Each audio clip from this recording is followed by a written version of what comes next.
우리 하늘 아버지와 구주 예수 그리스도의 은혜와 평강이 이곳에 오신 모든 성도님들 위해 충만하시기를 바랍니다.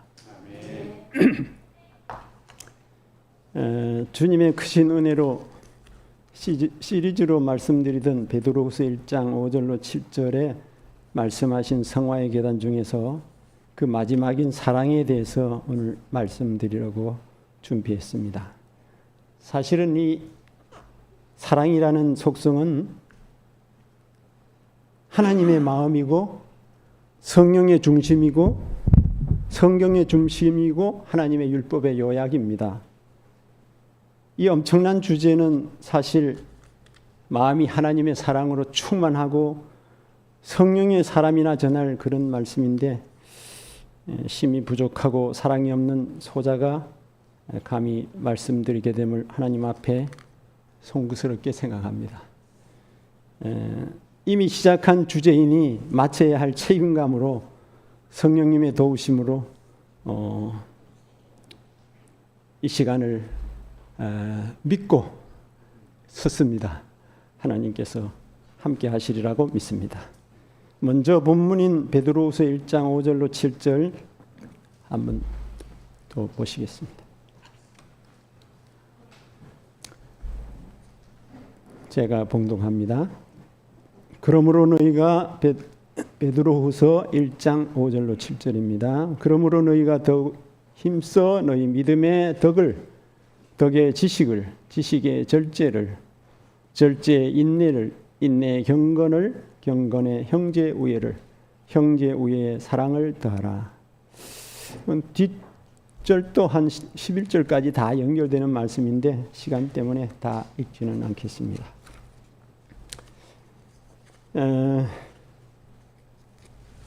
전에 우리 차장로님께서도 사랑에 대해서 몇 차례 말씀을 주셨는데 또 제 순서를 따라서 또 하다 보니까 제가 또 말씀을 드리게 되었습니다.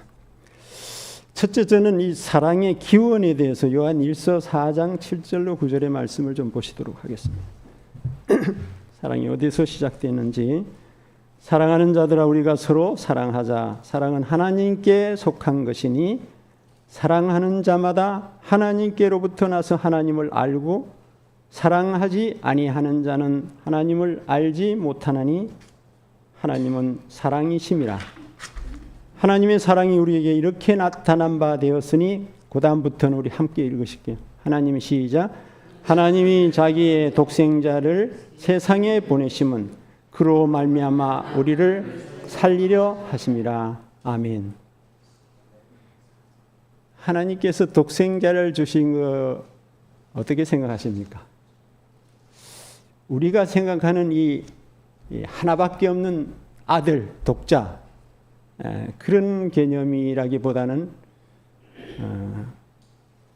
가장 유일하고 하나님에게서 가장 귀하고 정말 하나님에게서는 다른 어떤 것도 비길 데 없는 소중한 존재를 표현할 때 독생자라고 하는 표현을 하셨더라고요. 독생자를 주셨다는 것은 하나님의 뭘 주신 거예요? 전부를 주신 거예요. 마치 이삭이 아브라함에게 전부인 것처럼 예수 그리스도는 하나님께서 우리에게 주실 수 있는 최고의 전부, 온 하늘을 주셨다고 선자의 글에도 여러 군데 있습니다. 뭘 위해서요? 우리를 살리려 하십니다.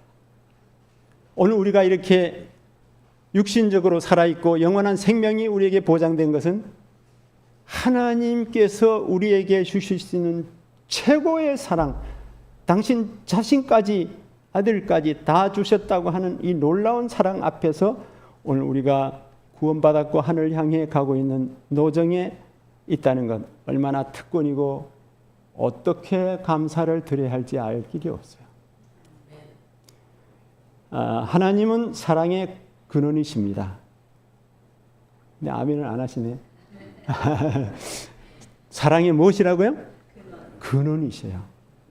예컨대 천사들의 마음에 가득한 그 사랑으로부터 자식을 위해서는 그 어떤 소중한 것도 아낌없이 다 내어주는 엄마의 사랑.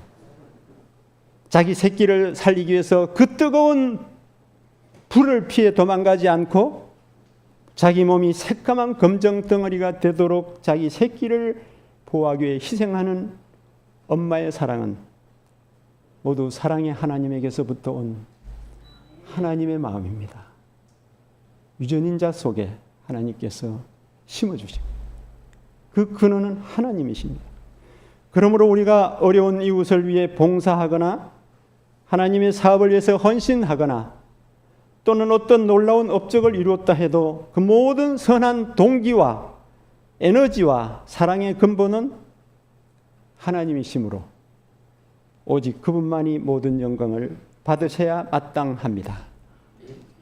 그럼에도 불구하고 한갓 도구에 불과한 인간이 또 어떤 단체가 참으로 박수갈채와 찬사를 받는 것, 그것은 참으로 어떻게 보면 통탄스럽고 하나님의 마음을 얼마나 섭섭하게 하는 일인가, 그런 생각을 하게 됐습니다. 제가 이 말씀을 참 여러 시간 준비하면서 계속적으로 마음에 일어나는 것이, 이 사랑을 말하려고 하면 사랑의 하나님이 제 마음에 오셔야 되는데, 사랑의 하나님이 내 마음에 있어야 그 사랑이 나갈 수 있고 그 사랑이 실천될 수 있고 그 사랑을 말할 수 있더라고요. 왜? 사랑은 하나님께 속한 뿐만 아니라 그분에게서만 올 수 있는 것이 사랑이에요. 우리가 좀 태어날 때 착하게 태어나서 좀 좋은 환경에서 태어나서 그 사람에게서 우러나온 어떤 것들이 우아하고 동경스럽고 존경할 만한 덕성이라고 생각할 수 있지만은 모든 것이 그 근원이 하나님께로부터 왔다고 하는 사실은 절대로 우리는 잊어서는 안 됩니다. 그 심령 속에 우리를 지으실 때 창세기 나온 대로 우리 사람을 티끌 가운데서 정말 흙으로 지으실 때 하나님의 속성이 바로 인간 속에, 모든 새들 속에, 짐승 속에 다 들어가 있다고 합니다. 그래서 세상이 다 하나님 닮은 사람, 하나님의 속성을 가진 짐승들, 그래서 짐승들이 서로 잡아먹지 않았잖아요. 풀만 먹고 양들과 사자들이 같이 놀고 그랬잖아요. 하나님의 마음을 가진 짐승들과 하나님의 마음을 가진 사람들이 천년계로 더불어 하나님께 늘 영광 돌리며 하나님의 영광을 온 세상에 충만하게 발산하면서 살도록 지으신 세계가 바로 지구세계예요. 그런데 죄가 어떻게 했어요? 침입해서 하나님의 계획을 완전히 무너뜨렸죠. 사랑에 반대되는 말은 미움이라고 볼 수 있지만 또 다른 말로 하면 뭐라고 볼 수 있을까요? 무관심이라고 볼 수 있겠죠. 또 다른 말로 하면 뭐랄까요? 사랑하지 않으면은, 아까 박기주 이사님 무관심이라고 했는데 마음이 멀어지게 돼 있어요. 같이 살아도 마음이 멀어지고 자주 만나도 마음이 멀어지고. 하나님이 우리 마음에 늘 계시다고 하면 그분의 마음이 우리 마음을 통해서 흘러나가게 돼 있어요. 이해하시죠? 왜? 그분이 내 중심에 계시기 때문에 그 중심에 계신 그리스도께서 말없이 흘러나가도록 말씀을 준비하면서 그렇게 돼 있더라고요. 그래서 저는 두 번째는 사랑의 열매에 대해서 창세기 1장 31절을 좀 보겠습니다. 하나님이 지으신 모든 것을 보시니 어떻다고 했습니까? 심히 좋았더라. 다른 데는 그날 마칠 때마다 하나님 보시기에 좋았더라 그랬는데 마지막에 가서는 심히 좋았더라는 단어를 딱 한 번 쓰셨어요. 그 무슨 얘기예요? 마지막에는 누가 창조됐어요? 사람이 창조됐어요. 마지막에 맨 마지막으로 아마 금요일 오후쯤에나 아마 지으신 것 같습니다. 그래서 하나님께서는 사랑으로 이 지구를 창조하시고 조화하셨는데 거기는 하나님의 형상을 닮은 사람이 창조됐기 때문에 하나님께서는 심히 좋았더라는 표현을 하셨습니다. 그런데 사랑에는 희생이 따릅니다. 그렇습니까? 네. 우리 엄마들이 자식들을 아빠보다도 어머니들이 더 사랑하죠. 저는 인정합니다. 우리 아이들이 아파도 저는 마음이 아프고 처음에는 이렇게 위로하고 돕고 하는 것 같지만은 한두 시간 지나면 졸려가지고 자요. 엄마는 꼴딱 세우면서도 그 아이를 위해서 찬물속을 갖다 주고 별의별 것을 다 베풀면서 엄마는 자지 않습니다. 그래서 저는 이 세상에서 가장 위대한 사랑은 하나님 사랑 빼고 엄마의 사랑이라고 생각해요. 그래서 이사야 49장 15절에도 그랬죠. 여인이 어찌 그 젖 먹는 자식을 잊어버리겠으며 자기 태에서 난 아들을 긍휼히 여기지 않겠느냐. 그들은 혹시 뭐 할지라도 잊을지라도 나는 너를 잊지 않아. 사랑은 죽음보다 강한 것이지만 죽음보다 이 세상에서 가장 사람들이 두려워하는 것이 죽음이지만 죽음보다 더 강한 것이 사랑이라는 사실입니다. 제가 이 가랴포 기별 1권 보고 이 내용은 알고 있었지만 구체적으로 한 구절 한 구절 읽다 보니까 얼마나 감동이 되는지 여러분 들어보시오. 가랴포 기별 1권 226페이지. 이 세상의 기초가 놓이기 전에 뭐라고 그랬어요? 이 세상의 기초가 이 세상 창조되기 전이란 말이죠. 이전에 하나님의 독생자이신 그리스도께서는 아담이 범죄하는 경우 뭐 할 경우? 아담이 범죄하는 경우 창조되기도 전이에요. 세상 지으시기 전에 인류의 구속자가 되시기로 친히 서약하셨다.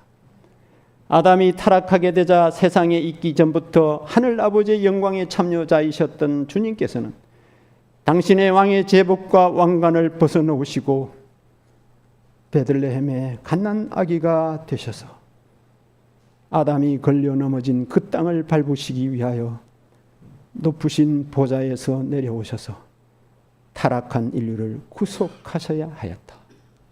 얼마나 감동. 이 세상을 창조하시기 전에 벌써. 즉 말하자면 창조하시고 나서 죄가 들어올 것을 아실까요? 모르실까요? 내다 보셨다 그러죠. 그 비상사태를 위해 대비하셨다고 또 말씀하셨어요. 예. 그래서 평화의 의논이 있었어요. 거기에서 예수님이 뭐 하셨다고? 서약하셨다. 아담이 범죄할 경우에 내가 어떻게 하겠다? 구속자가 되겠다. 내가 죽고 대신 아담을 사서 구원하겠다고 서약하셨다고 합니다. 그래서 그 높고 높은 보좌에서 낮고 천한 이 땅에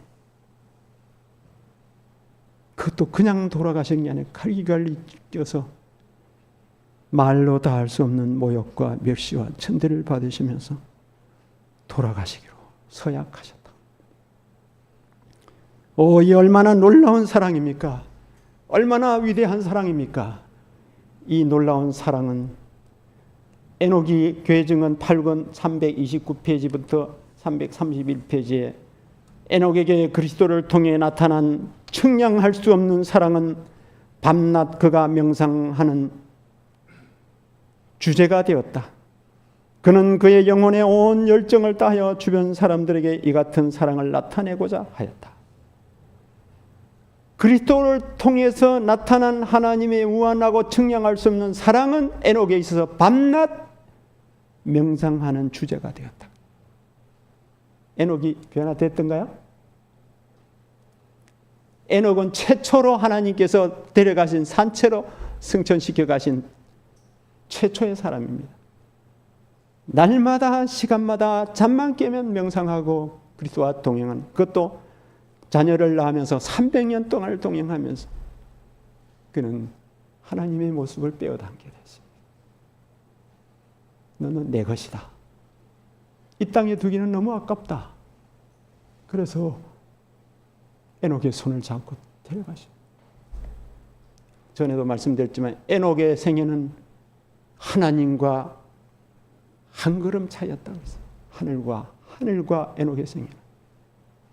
그래서 살아서 승천할 사람들의, 물론 엘리야도 상징적인 인물이지만 에녹은 정말 우리에게 의미 깊은 상징적인 인물입니다. 그래서 이 사실은 뭘 증명하는가 하면 우리가 정말 온 마음을 다해서 그리스도를 명상하고 바라보고 그분을 사랑하고 그분의 사랑을 나타내고자 애쓰면 우리도 변화될 수 있다고 하는 것이에요. 우리도 하나님을 닮을 수 있다고 하는 거예요. 그냥 설교 멋지게 한번 듣고 설교 잘하고 교과 잘 가르치고 그래서가 아니라 정말 우리가 시간 되는 대로 명상하고 기도하고 그리스도에 대해서 연구하고 바라볼 때 성령께서 우리를 알지 못하는 사이에 우리를 변화시키신다.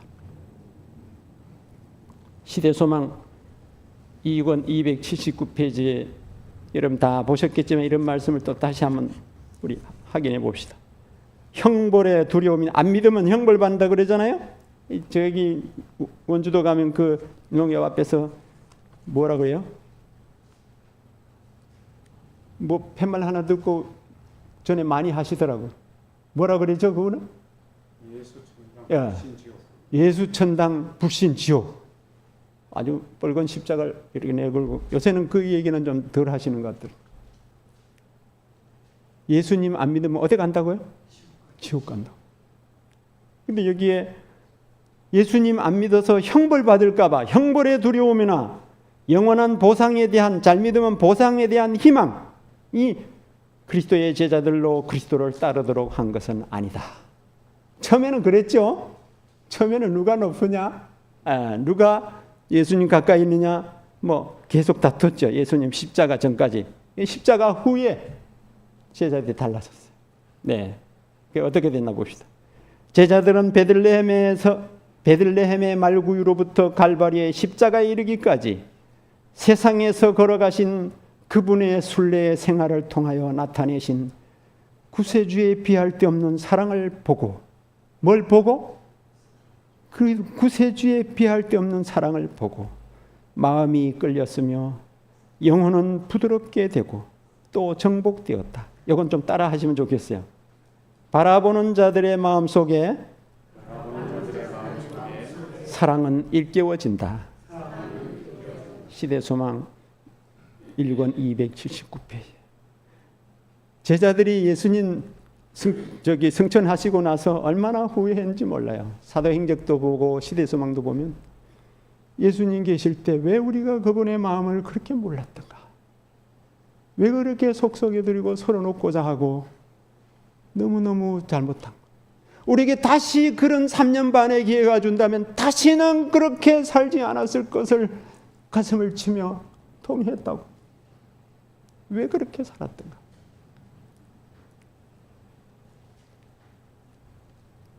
베들레헴의 말구에서부터 칼바리까지 걸어가신 그분의 그 순례자의 생활이, 피할 데 없는 그 사랑이 제자들의 마음을 다 녹였어요. 그래서 이번에 우리 장막북녀도 김 목사님 다루셨죠? 네가 나를 사랑하느냐. 모든 조건 중에 첫째 조건이요, 마지막 조건. 사랑이 있을 때 하나님 사업을 하게 돼 있고 하나님이 사업을 할 수 있습니다. 아무리 재간이 있고 재능이 있고 별의별 것들이 갖춰져 있, 웅변적인 것들이 갖춰져 있다 하더라도 사랑이 없으면 하나님이 함께 하실 수가 없어요. 왜? 사랑은 하나님께 속한 것이고, 사랑을 통해서 누가 역사하세요? 성령께서 역사합니다. 성령께서 역사하세요. 영문시조에도 이런 말씀이 있어요. 1890년 12월 8일자 엘렌즈 하이트의 글에 유한한 심령으로는 타락한 피조물에 대한 하나님의 사랑을 정확하게 헤아린다는 것은 불가능하다. 여기서부터 잘 들어보십시오. 오늘 우리에게 문제점이 뭔가? 우리는 항상 이 위대한 사랑을 망각할 위험에 놓여 있다. 무슨 위험에 놓였다 그랬어요? 그 위대한 사랑을 잊어버릴 망각할 위험에 놓여있다. 왜냐하면 이유가 여기 나옵니다. 우리가 그 사랑을 명상하지 못하고, 잠시는 명상하지 못하면 우리가 깊이 명상하지 못하고 이 세상의 사물에 몰두하기 때문이다. 어디 몰두하기 때문이다? 세상 일에 몰두하기 때문이다. 우리는 저급한 사물에 애장을 두므로 우리 마음이 분산되어, 우리 마음이 어떻게 돼요? 분산되어 예수님께로 가야 할 마음이 이렇게 세상 사물과 세상의 것들에 분산되어 행복의 원천자로부터 분리되는 것을 허용하고 있다. 우리 삶이 지금 그걸 허용하고 있다. 그리스도는 우리가 생각하는 것들의 중심이 되어야 하고 우리의 부드러운 애정의 대상이 되어야 한다라고 말씀하셨어요. 예수님은 우리 생각의 중심이 되어야 하고 우리의 부드러운 애정의 대상이 되어야 한다. 에녹이 그렇게 살아. 우리 목표를 여기다 두고 다 살고 계시죠? 더 분발해야 될 것 같습니다. 세 번째는 사랑의 요약입니다. 시간이 짧기 때문에 이게 대단한 주제를 갖다 몇 가지만 제가 간추려서 드리는데, 이것은 우리가 하늘에 가서 영원한 세월 동안 연구하고 찬양하고 할 주제가 하나님의 사랑이라고 그랬어요. 하나님의 사랑. 그래서 하늘에 가서도 끊임없이 공부할 거고, 배우면 배울수록 끊임없이 솟아나는 샘물처럼 찬양하고 찬양해도 더 찬양하고 싶은 하나님의 사랑의 내용이 될 거라고. 그래서 마지막 남은 자손들이 갖춰야 여러 가지 속성도 있겠지만은 하나님의 계명과 예수의 믿음을 가졌다는 말이 굉장히 깊은 의미예요. 하나님의 계명은 뭐예요? 하나님의 마음이에요. 율법의 요약이고 십계명의 중심이고, 그래서 하나님의 마음이 없으면 별의별 걸 다 해도 안 됩니다. 너는 내 것이다고 실물교원에 인치실 사람들은 하나님의 형상이 새겨진 사람이라고 했어요. 하나님의 형상은 뭐예요? 우리 마음에 하나님의 사랑이 우리 마음을 물들고 있어야 돼요. 예. 우리가 어떤 상황에 처하든지 우리가 자랑하고 싶은 이름, 찬양하고 싶은 이름, 그분이어야 한다는 것입니다. 히스기야가 죽을 병에 걸려서 살려놨더니만 하나님 날 이렇게 살리셨다고 바벨론 그 사신들에게 전도할 수 있는 유일무이한 기회를 주셨는데 보물 창고 열고 무기 창고 다 보여주다가 그 다 뺏기고 히스기야는 자기 자랑하다가 하나님을 놓쳐버렸어요. 우리도 혹은 우리 자랑이나 자식 자랑이나 교회 자랑하다가 그리스도를 놓치고 있지는 않습니까? 우리는 오직 자랑하는 자는 이것으로 자랑할지니 곧 명철하여 하나님을 아는 것과 그분의 뜻을 행하는 걸 자랑하라. 우리의 자랑은 그것이 되어야 합니다. 사랑의 요약에는 마태복음 22장에 예수님이 직접 말씀하셨어요.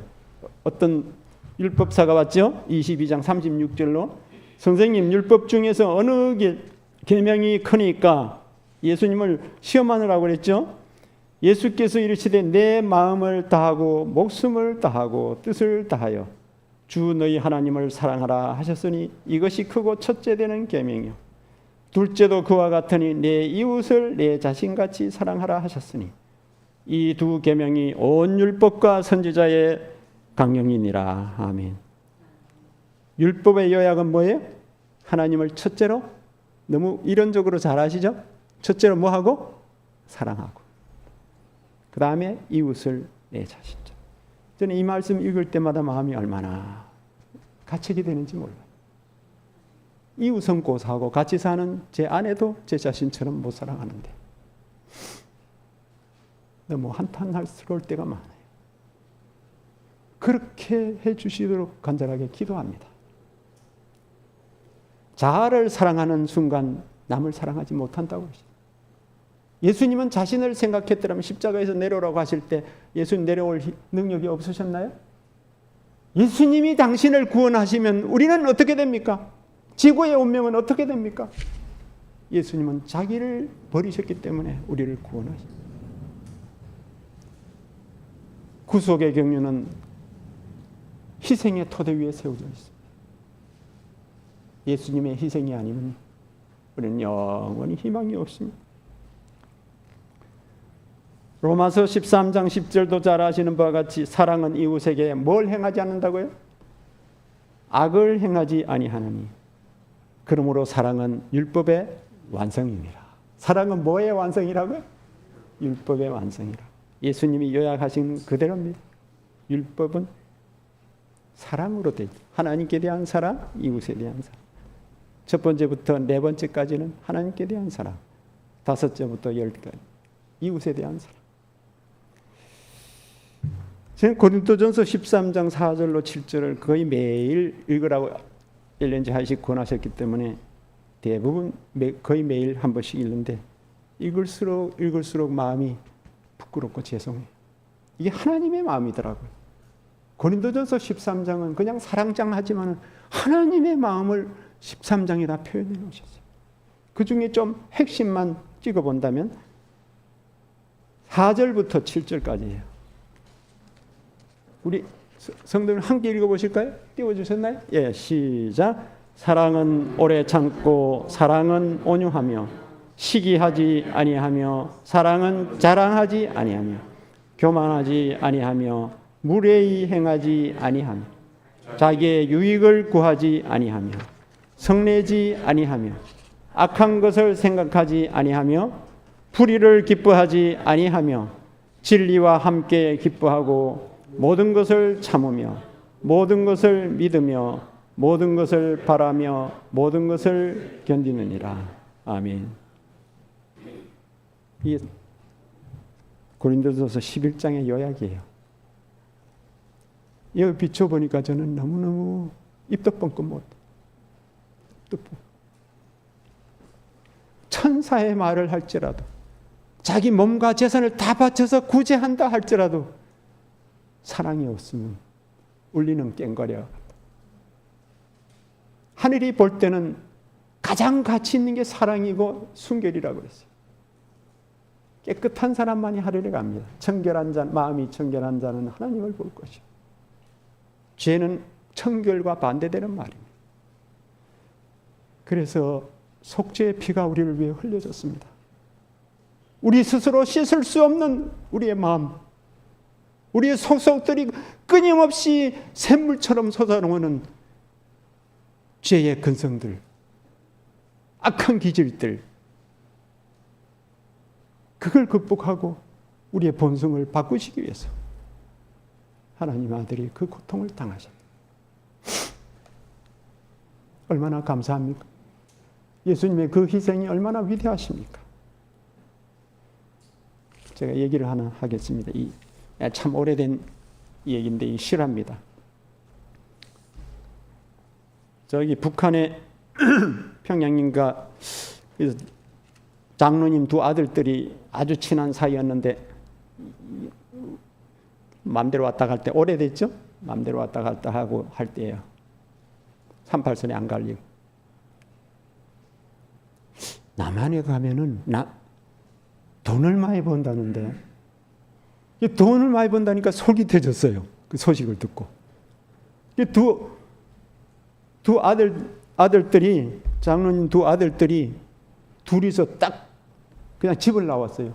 돈 벌러. 남한에 내려와서 열심히 벌었어요.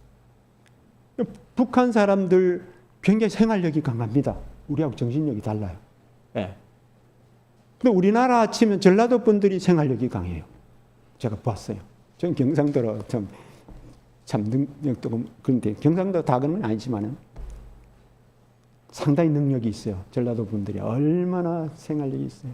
이게 북한에서 내려와서 돈 벌러 왔기 때문에 길을 쓰고 돈을 벌었어요. 그 돈을 많이 벌었어요. 한나는 어떤 친구가 옆에 있던 친구가 야 돈만 벌 게 아니라 바람도 쐬고 좀 저 인천 바닷가에 좀 나가자. 둘이서 이제 땅거미가 거의 져가는데 시원하잖아요. 그때 되면 얼마나 시원합니까? 덥다가도 시원한 공기를 쉬면서 나가. 이렇게 그는데 이 늦게 웬 큰 고기가 저기 나왔네. 어디 그랬는데 탁 밀어 넣어버렸어요. 바다에. 한 친구가 그냥 바다에 그 파도에 그냥 캄캄한데 그냥 떠밀어 넣어버렸어요. 뭘 탐냈습니까? 자기 것만 가지고 와도 되는데 저 사람 것까지 가져가려고 친구를 죽였어요. 그리고 쥐도새도 모른다고 생각하고 돌아가서 또 그럴듯한 얘기를 변명거리를 꼬매 만들어가지고 아주 뭐 땅도 사고 잘 살고 있어요. 십몇 년이 지났어요. 바다에 빠진 그 사람이 죽은 게 아니에요. 천명으로 하나님이 살리셨어요. 오들에게 파도에 밀려가다가 바위를 딱 잡았어요. 똑 불어난 바위를. 그래서 구사일생으로 살아나왔어요. 그래서 내가 빈손으로 갈 수는 없고 또 새로 벌자. 이를 악물고 벌었답니다. 논도 몇 마디 사고 땅도 사고 밭도 사고 땅 문서도 갖고 현금도 얼마 갖고 해가지고 십몇 년이 지난 뒤에 고향을 찾아. 그때는 차도 없고 서민들은 뭐 걸어 다니는 게 주로 교통수단이잖아요. 여러 날을 걸어서 가다가 또 주막집에 자고 걸어서 개나리 보쯤 하나 가는데 어두어두한데 자기 집에 찾아 안 가고 친구 집에 찾아간 거예요. 친구가 어땠을까요? 가슴이 표현할 길이 없는 거예요. 막 뛰고 앞이 캄캄하고 이거 죽었다고 생각했고 동네다 그렇게 소문내 나는데 그 친구가 살아서 왔어요. 그리고 너무 피곤해서 그냥 골아떨어져서 자고 있었어요. 선택은 없다. 밖에 나가서 식칼을 갈았어요. 아무도 모르니까 나 혼자만 아니까 이 동네 부모 집에 안 가고 왔으니까 식칼을 갈아가서 딱 못게 되는 순간에 사람은 감이 있어요. 예, 사람은 영물이라 자다가 말고 딱 그 순간에 눈을 뜬 거예요. 그럴 때 뭐라고 이렇게 차분하게 친구여 5분만 참게. 제가 이 얘기 들은 거 내가 참 오래됐는데 안 잊어버려요. 친구여 5분만 참게. 내가 준비해 놓은 논도 몇 마지고 밭도 몇 마지 다 자네에게 줄 걸세. 내가 이거 다 내 인감도장이랑 다 줄 테니 잠깐만 5분만 참게. 근데 거기서 들었던 칼이 떨어진 거예요. 살기등등해서 당장 죽이려고 했던 그의 사랑이 그의 마음을 녹였어요. 그리고 얼싸안고 정말로 눈물 콧물 흘리면서 내가 정말로 짐승마도 못한 살인마라고 그렇게 화해를 하고 그리고 내가 전에 거짓말 해놓으라고까지 얘기를 다 그 부모들한테 찾아가고 동네 사람한테 얘기하고 변화된 모습으로 살아가지고 그쪽 교회가 그렇게 부흥했다고 하는 얘기가 이거 실한데 제가 옛날에 들었어요. 교회 들어온 지 얼마 안 돼요.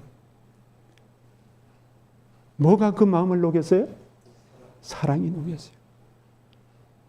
한 친구는 친구 같았지만은 돈보다 친구를 선택한 게 아니고 돈을 친구보다 선택했어요. 죽이려고 했지만 한 친구는 자기 있는 것 지난번에 뺏긴 것도 그 많은 돈을 다 뺏겼는데 이번에 가져온 것도 성들이 다 죽고 죽겠다는 거예요. 그래서 5분만 참게.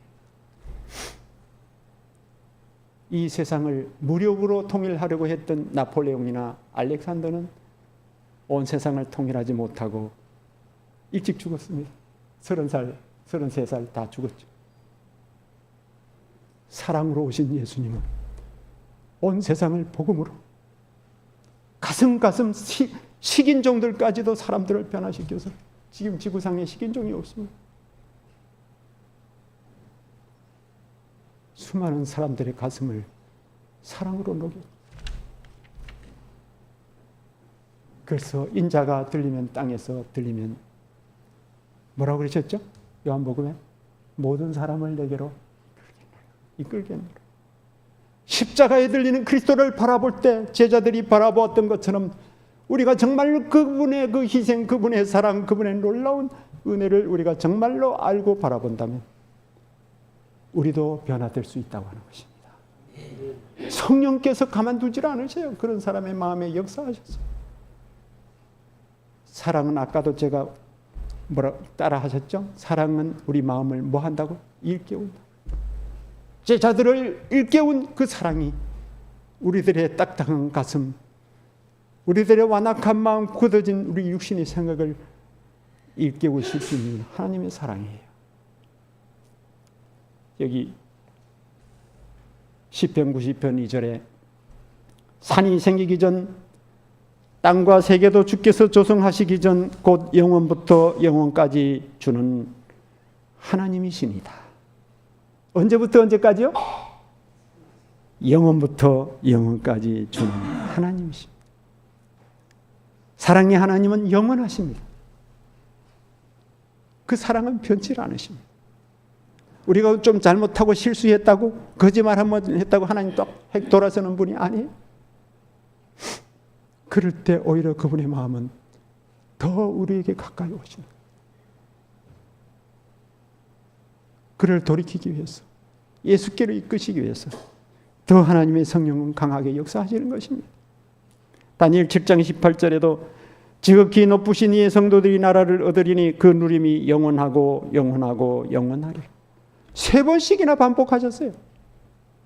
하나님이 영원하시니까 하나님의 자녀들이 된 그분의 생명을 선물 받은 우리도, 그분의 형상으로 변화된 우리도 영원하고 영원하고 영원한 나라에 살게 됩니다. 우리가 공원을 세워서 그런 게 아니에요. 그분의 마음이 우리에게 들어올 때, 그분의 생명이 우리에게 들어올 때 우리도 그 하나님의 생명으로 영원하고 영원하고 영원하게 사십니다. 각시대 대쟁투 678페이지 이름 많이 보시고 감동받으신 성경 말씀이에요. 대쟁투는 끝났다.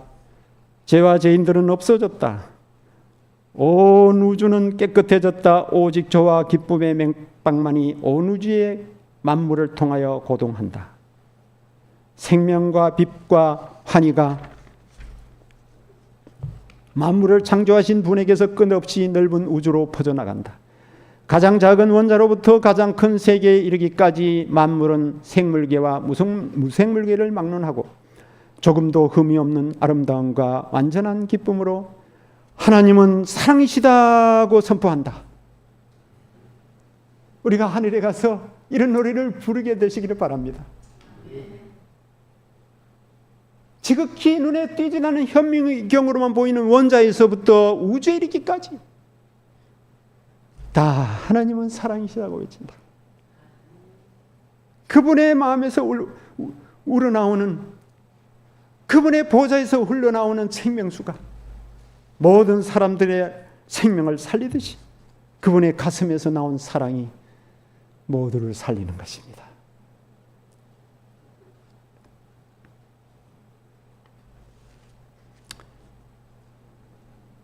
하나님의 무한하신 사랑은 우리가 하늘에 가서도 영원한 세월을 통하여 뭐 한다고요?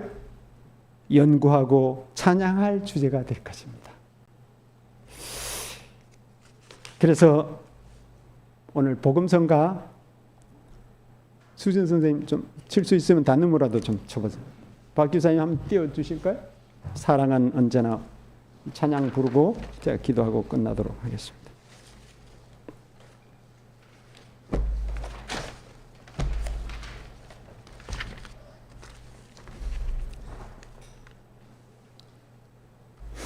우리가 정말 마음을 다해서 가슴으로 좀 불러보면 좋겠습니다.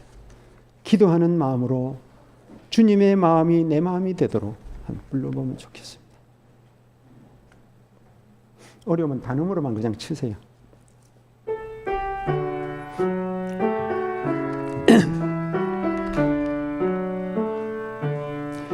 사랑은 언제나 오래 참고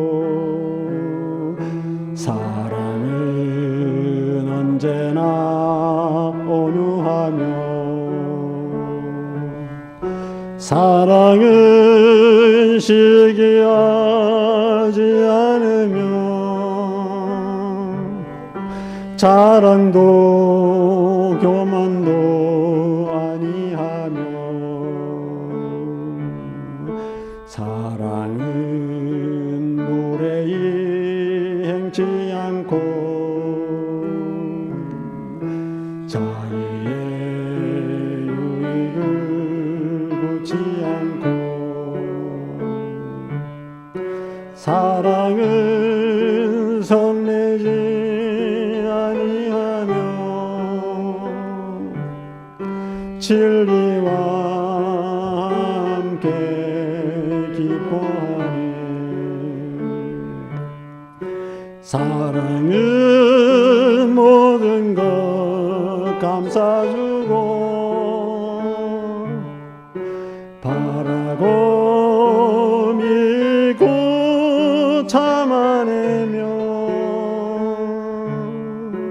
사랑은 영원토록 변함없네. 믿음과 소망과 사랑은 이 세상 끝까지 영원하며 믿음과 소망과 사랑 중에 그 중에 제일은 사랑이라. 그 중에 제일은 사랑이라. 기도하시겠습니다.